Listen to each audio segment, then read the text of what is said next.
धनिया और राहुल की मुलाकात कॉलेज के पहले दिन हुई थी। दोनों अलग अलग शहरों से आए थे, लेकिन उनकी आंखों में एक पहचान सी थी। धनिया भोपाल की रहने वाली थी, जबकि राहुल मुंबई से था। कॉलेज का पहला दिन हमेशा खास होता है, और उस दिन पूरा कैंपस नवयुवकों से खचाखच भरा था। धनिया और राहुल की क्लास भी साथ में थी।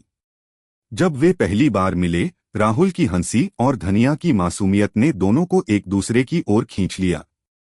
पहले कुछ हफ्ते केवल पढ़ाई, पेशेवर बातें और सामान्य दोस्तों की तरह गुजरे, लेकिन धीरे धीरे उनके बीच की दीवारें गिरने लगीं। कॉलेज के प्रोजेक्ट्स में काम करते हुए वे दोनों अक्सर लाइब्रेरी में एक दूसरे से मिलते। कैफेटेरिया में चाय की चुस्कियां लेते हुए उन्होंने विभिन्न विषयों पर लंबी बातचीत की, जिससे उनके दिल की धड़कनें तेज हो जाती थीं।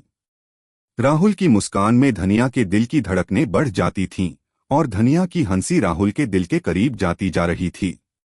धीरे धीरे उनके बीच का यह दोस्ताना कुछ और बनता जा रहा था। एक दिन राहुल ने धनिया को कॉलेज के पास एक पुराने किले में जाने का प्रस्ताव दिया। किला शहर से दूर एक पहाड़ी पर बसा था, जहां से पूरे शहर का नजारा अद्भुत दिखता था। राहुल ने धनिया से कहा, आओ हम दोनों वहां जाएंगे, शायद हमें कुछ समय के लिए खुद को जानने का मौका मिलेगा। धनिया ने मुस्कुराते हुए हामी भर दी। अगले दिन वे दोनों किले की ओर निकल पड़े। वहां की ठंडी हवा और खूबसूरत नज़ारे उन्हें और करीब ले आए। किले की पुरानी दीवारों पर बैठे हुए राहुल ने धनिया से कहा, धनिया, मैंने तुम्हारे साथ जो वक्त बिताया है वो मेरे जीवन का सबसे खूबसूरत वक्त रहा है। क्या तुम मेरे साथ पूरी जिंदगी बिताने के लिए तैयार हो? धनिया की आंखों में आंसू थे, लेकिन वे खुशी के थे। उसने कहा, हाँ राहुल, मैं भी तुमसे बहुत प्यार करती हूँ। तुम्हारे बिना मेरी जिंदगी अधूरी है। उनके प्यार की कहानी पूरे कॉलेज में फेमस हो गई। सब उन्हें आदर्श मानते थे। एक दूसरे की साझेदारी और समर्पण ने उन्हें और मजबूत बना दिया।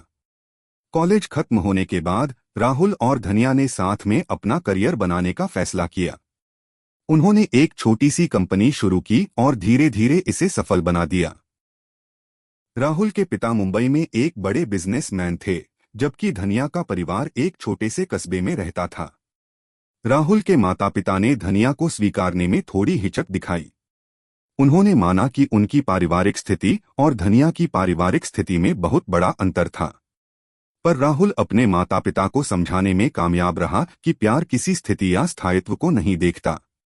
आखिरकार राहुल के माता पिता ने अपने बेटे की खुशी को देखा और धनिया को खुली बाहें से अपनाया। शादी का दिन तो सजीधजी महाकाव्य की तरह था।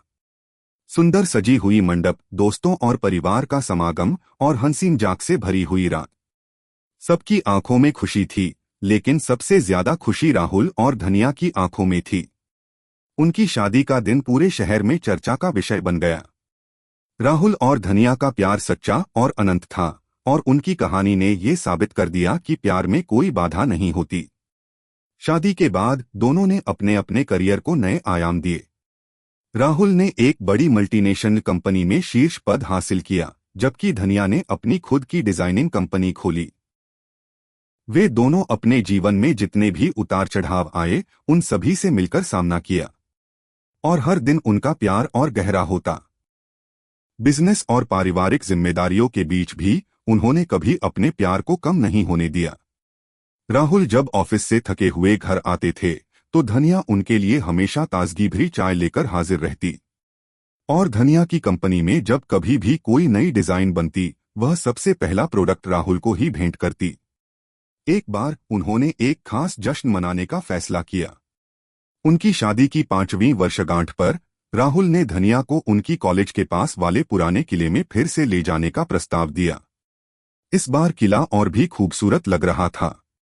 राहुल ने पैसे खर्च करके उसी जगह एक छोटा सा डिनर अरेंज कराया था।